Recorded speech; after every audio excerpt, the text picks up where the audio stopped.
ทุกคนมากินข้าวกัน วันนี้ไข่ดาวแจ่วปลาร้า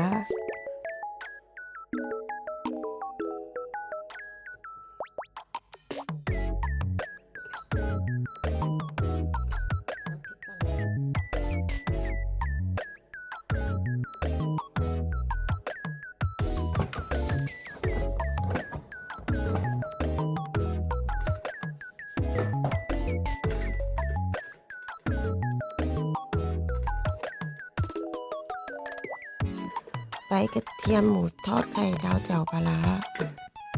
หิวแล้วก็ไปหาอะไรกินกันนะทุกคน